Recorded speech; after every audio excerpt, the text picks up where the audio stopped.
Hello friends, for ever story में आप लोगों का स्वागत है। पिछले पार्ट में आप लोगों ने सुना कि मोना शीतल से सवाल करते हैं कि तुम्हें मुझसे प्यार होता तब भी यही बात कहती, और शीतल ने इस सवाल पे अपना सर झुका लिया था।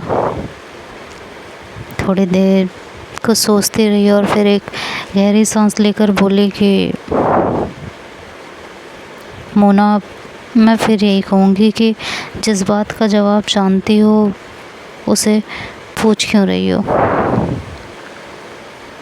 मोना, तुम जानती हो कि मैं तुम्हें पसंद करती हूँ। तुम्हारे अंदर कुछ क्वालिटीज़ हैं जो मुझे बेहद पसंद है। तुम्हारी परवाह भी करती हूँ, पर तुम्हारे लिए प्यार नहीं है। हाँ, आकर्षण ज़रूर है, और तुम्हें ये बात पहले से ही पता थी। तुम्हें पहले ही कहा था कि मुझे तुमसे प्यार नहीं है, और तुमने ही कहा था कि बेशक तुमसे प्यार ना करूं चलेगा, पर तुमसे दूर ना जाऊं, तुमसे ये रिश्ता कायम करूं, तुम्हें छोड़ूं ना, तुमसे अलग ना हूं। तुम्हारा प्यार काफ़ी है दोनों के रिश्ते के लिए। यही कहा था ना मोना तुमने। मोना, मैं हमेशा तुम्हारे साथ हूँ और रहूँगी। और रही भागने वाली बात, तो मुझे अगर तुमसे प्यार होता ना, तो भी मैं घर से भागने के लिए तैयार ना होती। आखिर तब तक तो बिल्कुल भी नहीं, जब तक मेरी जॉब ना लगती। और प्रैक्टिकली सोच के देखो ना, मैं सच में नहीं भागती। अगर मुझे तुमसे प्यार या किसी से भी होता ना, मेरी जब तक जॉब नहीं लगती मैं नहीं भागती। आखिर तुम्हें भगा कर ले कहाँ जाती? ना तो मेरे पास नौकरी है ना घर। क्या करती, कहाँ ले जाती? देखो मोना, शादी करना ना करना पूरी तरह तुम्हारा डिसीजन है, पर एक सच यह भी है कि तुम फाइनेंशियली अपने पापा पर डिपेंडेंट हो। तुम कहीं जॉब करती होती या तुमने अपने करियर पे ध्यान दिया होता तो अपनी ज़िंदगी का हर फैसला खुद कर सकती थी, पर तुमने कभी अपने करियर पे ध्यान ही नहीं दिया, जबकि तुम बहुत कुछ कर सकती थी। अब अपने पापा का फैसला मानने के सिवा कोई चारा है तुम्हारे पास? तुम ही बताओ। तुम्हें हमेशा एक आराम तलब ज़िंदगी जी है। तुमने हमेशा जो मांगा तुम्हें हर एक चीज़ मिली है, हर सुख हर आराम मिला है, और उसी की आदत है तुम्हें।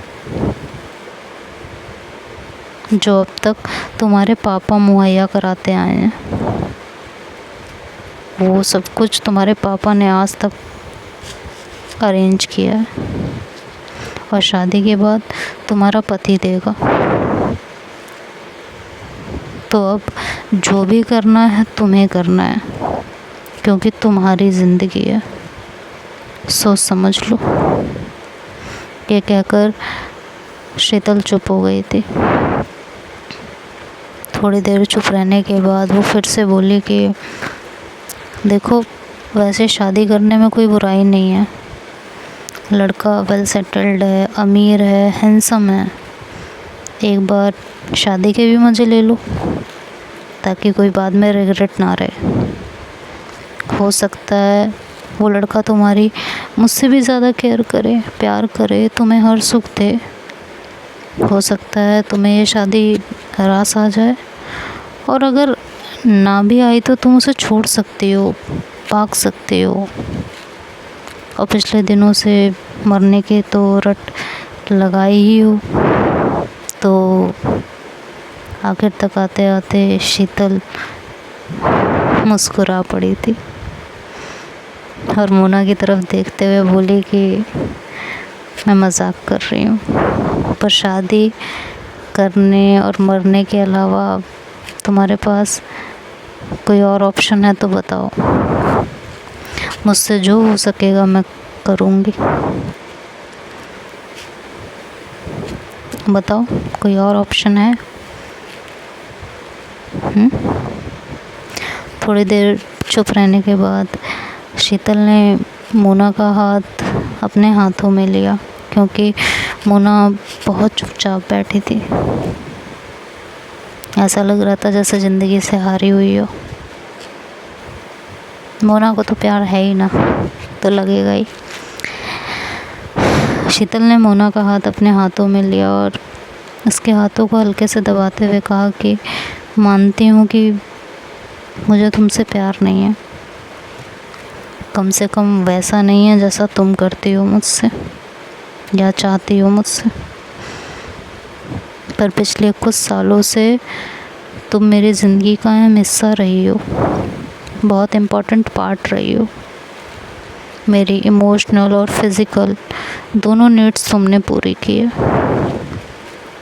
एक हद तक तुम्हें पसंद भी करती हूँ मैं मोना, तुम्हारी परवाह भी करती हूँ, ठीक है। तुम अगर शादी करने का फैसला करती हो ना, तब भी तुम्हारे आसपास रहूँगी। हम दोनों एक दूसरे से अपने अपने मन की बातें करते रहेंगे। तुम हमेशा मेरे पास आ सकती हो, मैं तो हूँ ही तुम्हारी। कहाँ जाना है मैंने, यहीं रहना है। तुम तो मुझे कहीं जाने नहीं दोगी, वैसे भी मुझे कहीं नहीं जाना, यहीं रहना है। और तुम शादी से बाहर भी निकल सकती हो। अगर इस लड़के से अंडरस्टैंडिंग नहीं बनती है तो तुम छोड़ सकती हो। कुछ सालों की बात है, हो सकता है तब तक मुझे भी कोई अच्छी सी जॉब मिल जाए। तब तक हम दोनों और ज़्यादा मैच्योर हो जाएंगे, एक दूसरे को और ज़्यादा अच्छी तरह से समझने लगेंगे। तब मैं तुम्हें और ज़्यादा सुख सुविधाएं दे सकूँगी। समझ रही हो ना मोना मैं क्या कहना चाह रही हूँ? तो ये शादी करके भी देख लो ना, इसका एक्सपीरियंस भी लेकर देख लो। मेरे पास तो तुम कभी भी आ सकती हो।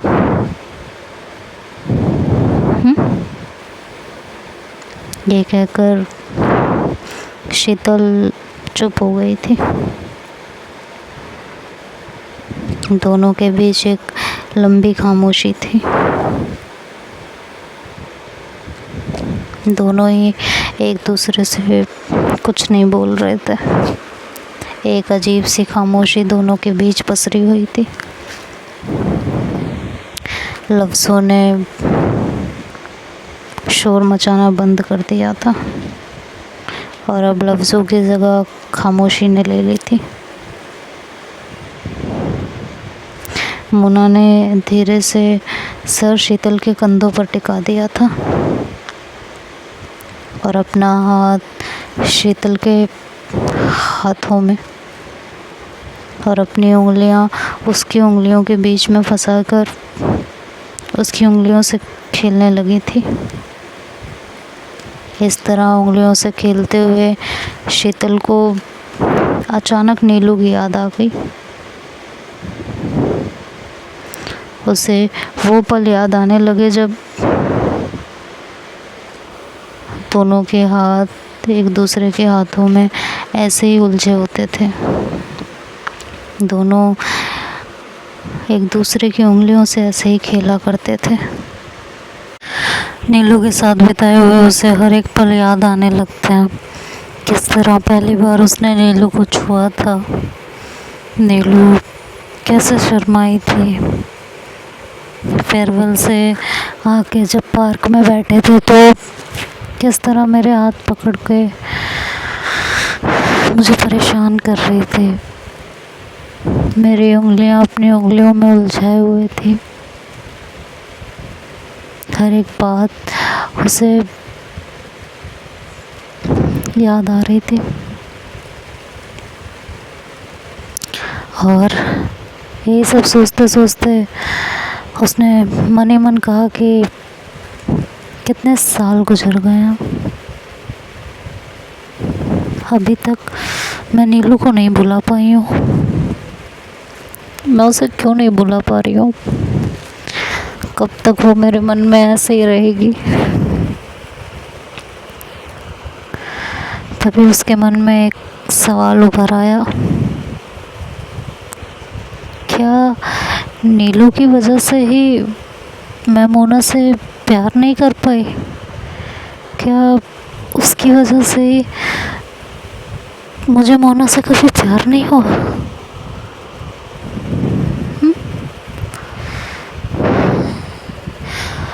मोना ने मुझे हर वो चीज़ दी है जो अपने प्यार से मिलता है। वह मेरे साथ रहना चाहती है, ज़िंदगी भर साथ निभाना चाहती है, तो फिर क्यों मैं मोना के साथ पसंद के आगे क्यों नहीं बढ़ पाई? मेरा दिल सिर्फ उसे पसंद ही क्यों करता रह गया? इसके आगे वो क्यों नहीं बढ़ पाया? ऐसा क्या था जो कभी मुझे मोना से प्यार नहीं हुआ, जबकि मोना तो मुझे बहुत प्यार करती थी? क्या नीलू ही वो वजह है जिसकी वजह से मैं कभी भी मोना से प्यार नहीं कर पाई, मोना की नहीं हो पाई? मोना के एहसासों को समझती हूँ, उसके दर्द को महसूस कर पाती हूँ, लेकिन कभी उस तरह फील क्यों नहीं कर पाती जिस तरह मैं नीलू के लिए फील करती थी, या आज भी करती हूँ। आज भी नीलू मेरे रग रग में समाई है, मेरे जहन में है, मेरे दिल के हर कोने में उसी का राज क्यों है?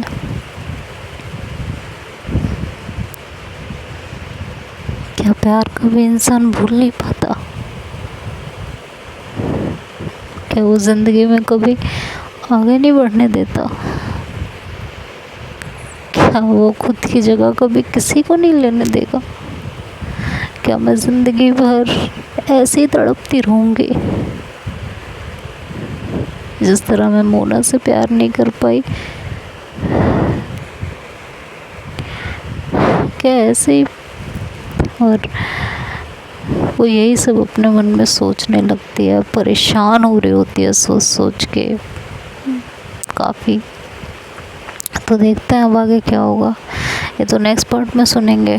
तब तक के लिए bye bye, take care and guys, मेरी दादी एक्सपायर हो चुकी हैं, कुछ लोगों को पता है और जिन्हें नहीं पता है उन्हें अब पता चल जाएगा।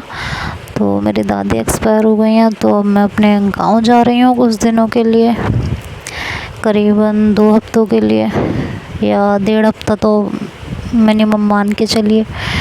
तो 1.5 हफ्ते तक कभी स्टोरी आएगी कभी नहीं आएगी, तो थोड़ा पेशेंस रखिएगा और टेंशन ना लीजिएगा कि स्टोरी क्यों नहीं आ रही है।